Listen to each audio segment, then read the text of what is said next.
Have you guys noticed how all these new cars from big brands look so much like Chinese cars? Not too long ago, everyone used to make fun of Chinese cars for copying Western brands, and now it feels like everyone is taking notes from China. Big grills, futuristic lights, huge touchscreens, and cheap plastic interiors are more and more common in new cars, and there's actually a reason for that. You see, back when Chinese companies were making those BMW, Range Rover, and Porsche knockoffs, they weren't trying to innovate, they were just learning. And while everyone was making fun of them, China was quietly building something much bigger, an entire automotive industry from the ground up. So in today's video, we'll be looking at how they went from copycats to be the ones that set trends and dominate the market. At the start of the 2000s, the global car market was shifting. China's economy was booming, the middle class was growing fast, and for the first time in history, millions of Chinese families could actually afford a car. For Western automakers to miss out on this was like leaving money on the table, as China wasn't just another market, it was the future of car sales.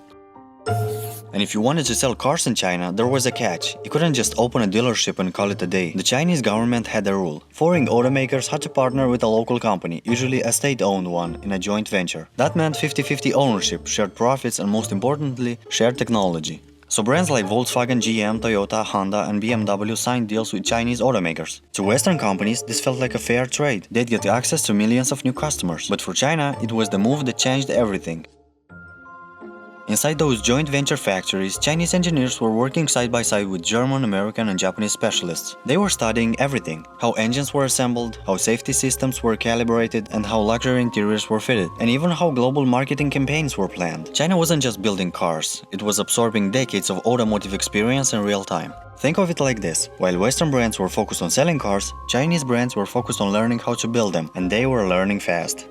Throughout the 2000s, joint ventures were producing millions of cars a year. Volkswagens, Buicks, Hondas, all made in China, all by Chinese workers. Over time, local engineers started designing their own components, improving quality control, and even managing production lines independently. By the 2010, Chinese suppliers were matching and sometimes beating Western ones in speed and cost efficiency. Meanwhile, the Western executives thought the Chinese were simply expanding. In reality, they were teaching their future competitors. But the same local partner that helped them grow, SAIC Motor, is now the parent company of MG and Maxus, two brands exporting globally and competing directly with Volkswagen. And that's the irony. The rule that Western automakers saw as a hurdle was actually China's secret weapon. The joint venture system gave them everything they needed: global know-how, advanced engineering, and manufacturing discipline. So when the time came to stand on their own, companies like BYD, Geely, and Great Wall weren't starting from the scratch, they were already experts. And by the time the West realized what happened, it was too late. The Chinese were ready to build their own cars. And this time, the rest of the world would be the ones playing catch-up. Alright guys, quick pause here because I need to tell you about something. Our friends over at GetPairr.com sent me their new Go-To multimedia adapter, and this little thing completely changes how you use your car's infotainment system. Basically, it lets you enjoy wireless CarPlay or Android Auto, and on top of that you can stream media right on your car's screen. And yes, it will let you play videos while driving. We're talking YouTube, Netflix, Amazon Video, and even custom apps through their app hub. The setup process is as simple as you would expect it to be. Just plug into your car's USB port, connect it to your phone once, and that's it. No coding, no extra boxes, and no ugly wiring. It's one of those things that makes you wonder how you lived without it, especially if you drive a lot or love keeping your car up to date. Speaking of updates, there was a new update during my setup process. GetPairr Go 2 is plug and play, super convenient, and just makes driving more enjoyable. If you wanna check out this adapter, there's a link in my bio, or go directly to GetPairr.com and get yours. By the way, there's a big Halloween discount happening on the website right now, so make sure you don't miss it. Anyways, thank you GetPairr for sponsoring this video. Now let's get back to it.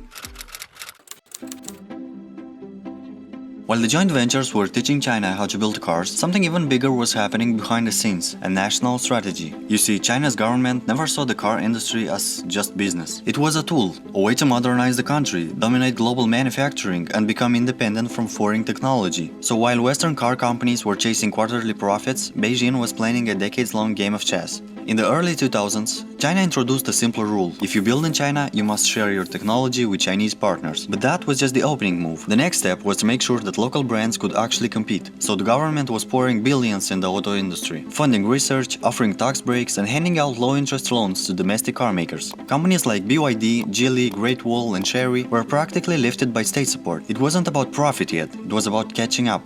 At the same time, China's leaders were already thinking about the next frontier, electric vehicles. They knew they couldn't beat the West at gasoline engines. The tech was already mastered by Germans and Japanese. But electricity, that was a new game, and the rules haven't been written yet. So Beijing made a bold decision. Let's skip the whole gasoline era and go straight to the electric one. That's why starting in the late 2000s, China began heavily subsidizing EV production. They offered huge tax breaks, free land for factories, and even incentives for people to buy electric cars. In some cities, owning an EV meant no registration lottery and no driving restrictions, something that made them instantly more appealing. And it worked. While Western automakers were still debating whether electric cars were the future, China already decided they were. By the mid-2010, the Chinese government was investing directly in battery research. That's when state-backed companies began quietly buying up lithium and cobalt mines across Africa, South America, and Australia. And while everyone else was talking about Tesla, China was locking down the raw materials that power Tesla batteries.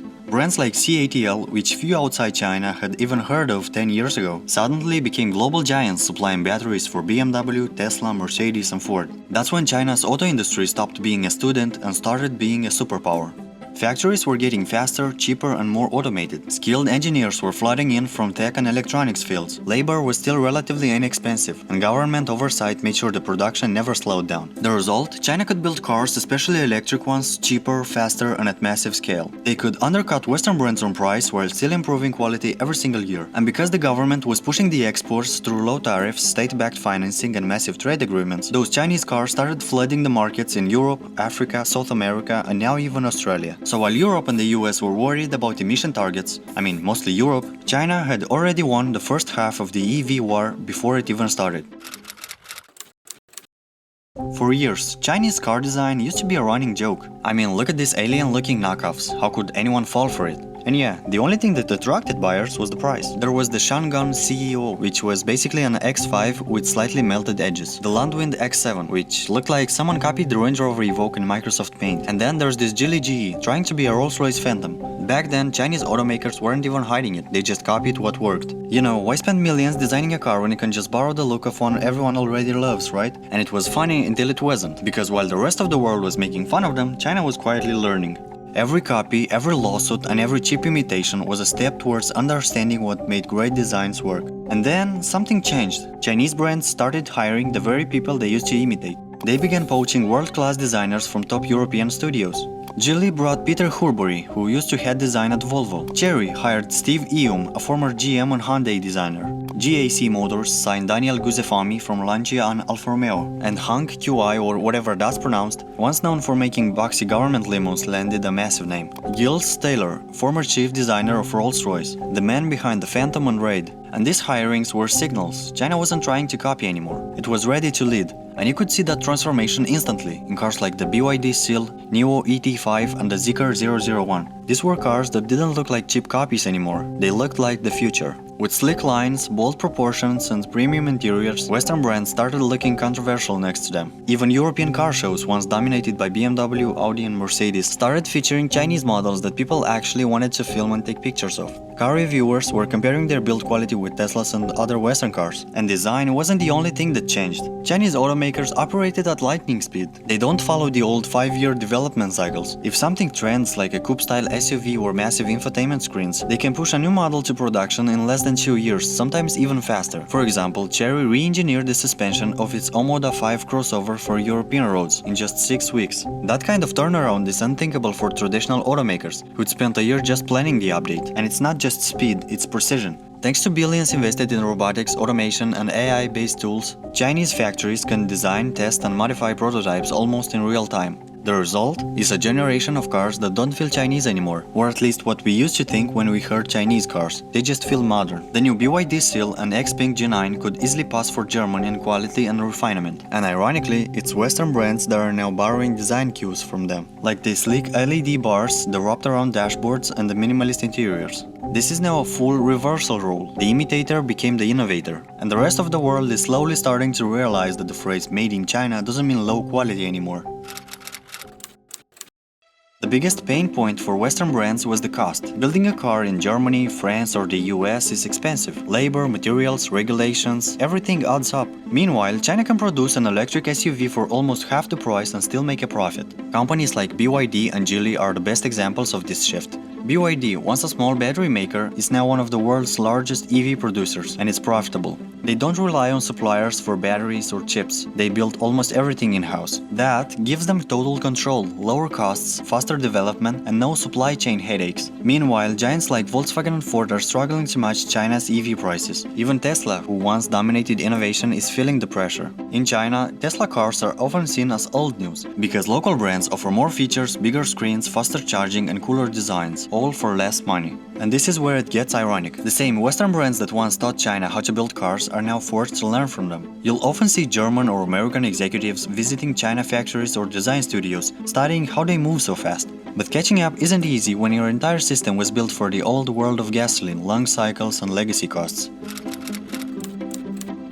So here we are, in 2025, and you might have already noticed it. All new cars seem to look electric or Chinese, even if they aren't. And the reason for that comes down to one simple fact. The global auto industry is designed for the Chinese market first. China is the largest car market in the world, and its buyers are increasingly wealthy, tech-savvy, and demanding. They want big, luxurious interiors, cutting-edge technology, and exteriors that make a statement. Automakers realize that if they don't appeal to Chinese tastes, they'd lose millions of potential sales. That means grills got bigger, headlights sharper, dashboard turned into massive digital centers, and every detail was turned to wow the Chinese consumer. This influence doesn't stay in China. All those features and styling developed for Chinese buyers eventually filter back to Europe and the US. That is why cars from brands that once dictated global design now carry elements inspired by Chinese preferences. In short, what started as a market-specific strategy ended up shaping the global automotive aesthetics. The result? Cars around the world now look Chinese not because they're copying, but because Chinese tastes are driving the trends. The bold, tech-forward, expressive style that once seemed unusual in Western markets is now becoming the standard everywhere.